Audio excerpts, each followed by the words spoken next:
Դատախազությունը Բագրատ Գալստանյանի դեմ նոր հայց է ներկայացրել հակակոռուպցիոն դատարան, փորձելով վերակենդանացնել նախկինում մերժված գործը, որը վերաբերում է Տավուշի մարզի Նավուր գյուղի հողատարածքին եւ դրա վրա իրականացված ներդրումներին։ Մեզ հետ փաստաբան Տաթևիկ Սողոյանն է, շնորհակալություն հրավերը ընդունելու համար։ Ես եմ շնորհակալ հրավերի համար։ Հայցի մասին առաջին դուք եք գրառում արել, կպատմեք ինչի մասին է գործը։ Ուրեմն Բագրատ Սրբազանին պատկանող միակ անշարժ գույքը, հողատարածքը, դա Նավուր սահմանամերձ գյուղում գտնվող հողատարածքն է, որը իրան է փոխանցվել 2014 թվականին։ Մամուլից տեղեկացանք, որ նոր հայց կա հարուցված Բագրատ Սրբազանի դեմ սեփականության իրավունքը անվավեր ճանաչելու պահանջով, դադարեցնելու պահանջով եւ միանգամից հասկացանք, որ խոսքը վերաբերում է Նավուր համայնքում գտնվող հողատարածքին, քանի որ նախորդիվ դրա վերաբերյալ արդեն իսկ ունեցել էինք դատարանում քննվող գործ։ Խոսքը վերաբերում է մի հողատարածքին, որը Բագրատ Սրբազանին փոխանցվել է 9 տարի առաջ առողջարքի պայմանագրով եւ որի վրա կատարվել են ներդրումներ, ստեղծվել է արտադրական կոոպերատիվ, հեռուստադիտողի համար ասեմ, որ դա շահույթ չհետապնդող ձեռնարկության տեսակ է, որը ուղղված է եղել համայնքում զբաղվածության ապահովման, այսինքն սահմանամերձ համայնքում, որպեսզի բնակիչները ունենան զբաղվածություն։ Դա մթերման կենտրոն է եղել, ֆերմա է եղել, խոզերի բուծման ֆերմա եւ ընդհանուր մինչեւ արտադրություն, սառնարանային տնտեսություն, այնտեղ բարեգործական հիմունքներով է դա գործել, առանց շահույթ հետապնդելու։ Առանց շահույթ հետապնդելու, շահույթը բացառապես ուղղվելու էր համայնքի զարգացմանը եւ աշխատատեղերի ապահովմանը։ Եվ այս գործարքն էին վիճարկում ոչ թե Բագրատ Սրբազանին փոխարինելու, այլ ինչպես է այդ հողատարածքը նախորդ սեփականատիրոջը փոխանցվել, այսինքն պաշտպանության նախարարության տարածքներից ինչպես է անցել ձեռքբերողին։ Այսինքն հողատարածքը պատկանել է պաշտպանության նախարարությանը։ Հողատարածքը կցված է եղել պաշտպանության նախարարությանը, ինչ որ մի պահից սկսած, այսպես են բացատրել, որ հասկանալով պաշտպանության նախարարությունը, որ իրեն կցված հողատարածքները անհարկի շատ են եւ այդ ամեն ինչի պահպանումը ենթադրելու է նաև որոշակի ծախս եւ այլն եւ կարող են ավելի օպտիմալ ձևով օգտագործվել, որոշում է կայացվել օտարել զորամասերի, համապատասխան զորամասերի հրամանատարներին անհատույց հիմունքներով։ Նշված հրամանատարը որոշ ժամանակ բնականաբար այդ հողատարածք ստանալով եւ ոչ մի գործողություն չկատարելով այն ժամանակ առանձնապես բիզնեսների համար ձեռնտուել չէր, այսպես ասած ներդրումներ բերեր սահմանամերձ համայնք եւ այլն։ Ոչինչ չի անում եւ կյանքի բերումով որոշում է կայացնում, որ այդ հողատարածքը ցանկանում է վաճառել։ Ի վերջո չի կարողանում գտնել որևէ գնորդ եւ որոշում է, որ առավել հարմար տարբերակ կլինի դա թեկուզ փոքր գնով, բայց օտարել Բագրատ Սրբազանին, համոզված լինելով, որ Բագրատ Սրբազանը այդ հողատարածքը եւ իրան նկատմամբ ներդրումները ծառայեցնելու է բացառապես ի բարօրություն տեղի համայնքի ու այդպես օտարումը տեղի է ունեցում։ Առաջին հայցով դատախազությունը ըստ էության խնդրում էր անվավեր ճանաչել այդ ի սկզբանե կատարված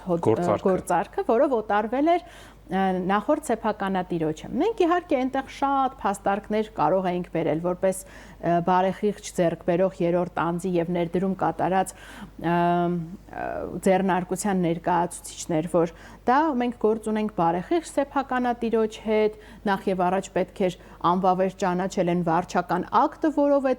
որոշում է կայացվել հողամասը օտարել զորամասի հրամանատարին, բայց այդ ամեն ինչը չարեցինք զուտ մի պրագմատիկ նպատակահարմարությունից ելնելով, որ կար ավելի կարկառուն ու ավելի կարճ ճանապարհ, դա հայցային վաղեմություն հայցելներ ու պարզելով, որ ըստ էության այդ նույն տարածքների մասին, որ նրանք, այսպես ասած, ժառանգված են եղել որպես հատուկ նշանակության տարածքներ, իմանալով հանդերձ ամեն դեպքում միջնորդեցինք, որպեսզի կիրառվի հայցային վաղեմություն, որովհետև դատախազությունը դրա մասին շատ ավելի վաղ էր իմացել, բայց ոչինչ չէր ձեռնարկել։ Հիմա նոր հայցը ինչով է տարբերում 2023-ին ներկայացված հայցից։ Ինչ փոփոխություն է կատարվել։ Դատախազը ինչ է պահանջում նոր հայցով։ Ձևական իմաստով ասում են, որ փոփոխվել է, բայց բովանդակային իմաստով չի փոփոխվել եւ հայցադիմումը ստանալուց հետո եւ դատարանում եւս վստահ եմ, որ դրա մասին ավելի հանգամանալից կխոսենք։ Առաջին հայցով ըստ էության սկզբնական գործարքն էին ասում անվավեր ճանաչել եւ որպես հետևանք վերադարձնել այդ, այսինքն ունեզրկել Բագրատ Սրբազանին, հիմա մի անգամից ուղիղ պահանջն է սեփականությունը դադարեցնել, թող արդեն տրամաբանող մարդիկ հետևություններ անեն, թե ինչ տարբերություն կա այս երկու հայցատեսակների մեջ։ Իրավական իմաստով իհարկե փորձելու է դատախազությունը ասել, որ սրանք նույն հայցերը չեն, բայց բովանդակային իմաստով եւ նաեւ իրավական իմաստով մենք պետք է պնդենք, որ դրանք նույն հայցերն են։ Իսկ որքանով է դա իրավաչափ նույն խնդրով հայց ներկայացնել, երբ գործը դեռ վերաքննիչ փուլում է։ Դե, այսպես ասեմ, եթե ընդունում ենք այդ ելակետը, որ նույն գործն է, բնականաբար իրավաչափ չէ, ու այսպիսի պրակտիկան նախ եւ առաջ խաթարում է իրավական անվտանգությունը երկրի, որով մարդիկ չեն կարողանում, առավել եւս երբ որ ակնկալում են, որ դատախազությունը պետքա լինի այդ իրավական որոշակիությունը պահպանող սուբյեկտը,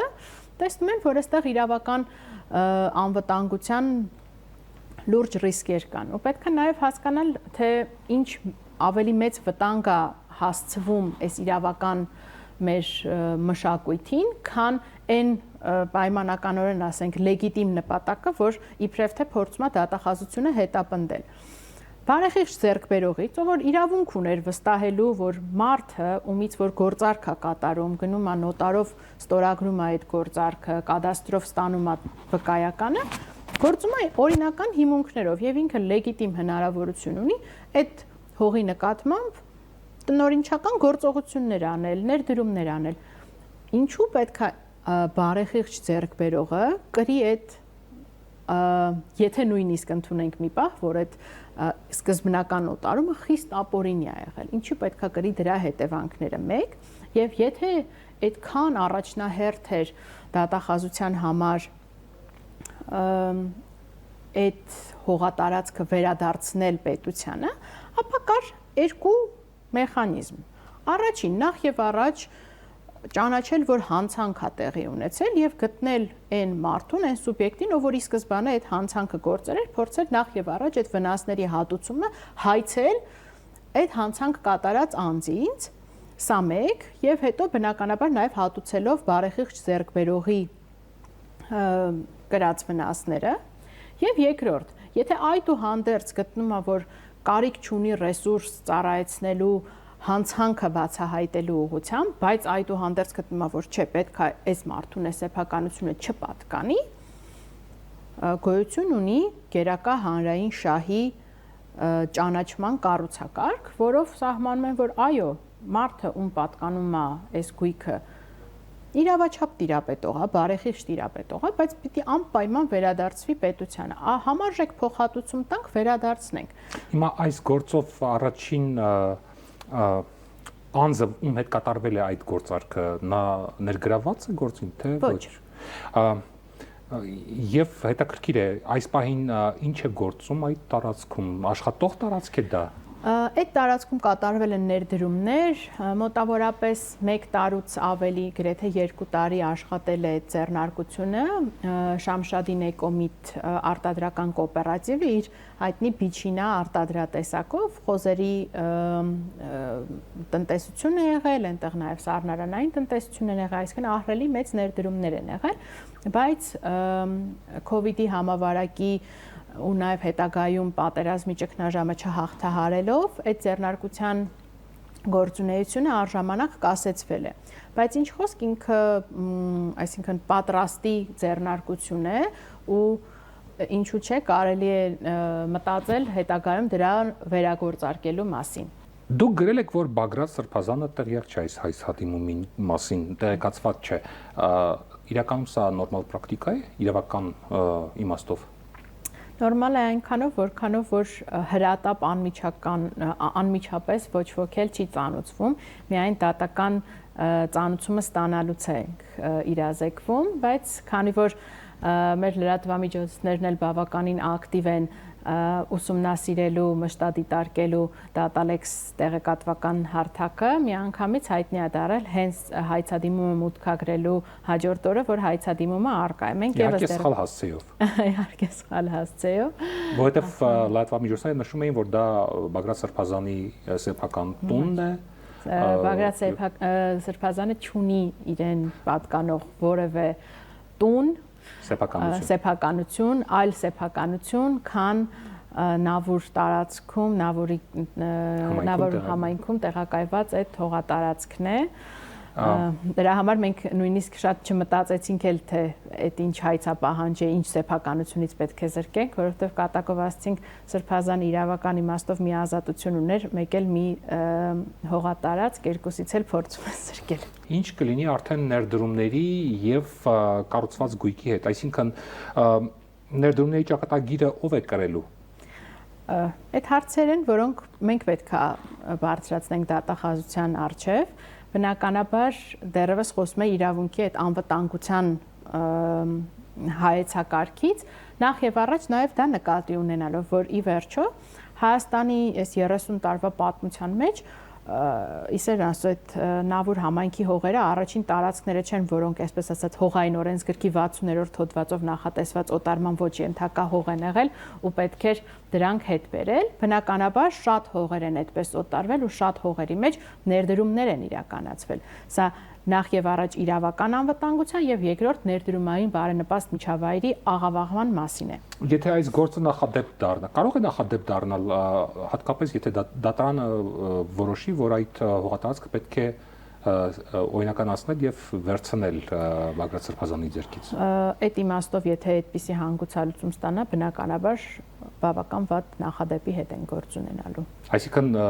սա հետագայում նաեւ կարող է ներդրողներին վախեցնել եւ ոչ միայն իրենց գնաց հողատարածքի առումով, այլ նաեւ ներդրումներ կատարելու իմաստով։ Համայնքը արդյոք տուժում է այս հայցերից։ Փորձը ցույց է տալիս եւ այդտեղ մեծ նորարարել պետք չի լինել հասկանալու համար, որ շուկայական տնտեսության մեջ պետությունը ամենալավ բիզնեսմենը չէ։ Շուկայական տնտեսության մեջ պետությունը պետք է պարզապես կարգավորող դեր ունենա եւ հսկի, որպեսզի ձեռնարկությունները անխոչնդոտ գործեն։ Այսինքն ես չգիտեմ մի հաջողված օրինակ, երբ պետությունը վերցրել է ձեռնարկությունը եւ ավելի լավ է կամ առհասարակ գործարկել է, քան ինքը կար մասնավորի ձեռքում։ Նման իրավիճակներում պետությունը ինչ դեր պետք է ստանձնի, երբ հատկապես խոսքը գնում է վիճահարույց տարածքների մասով։ Պետությունը պետք է հասկանա, որ կադաստրային գործը այսպես ասած միջազգային հարաբերությունների բանակցային process չի, որ սկսեն իրենց սեփական զրոյական կետից, ինչը եւս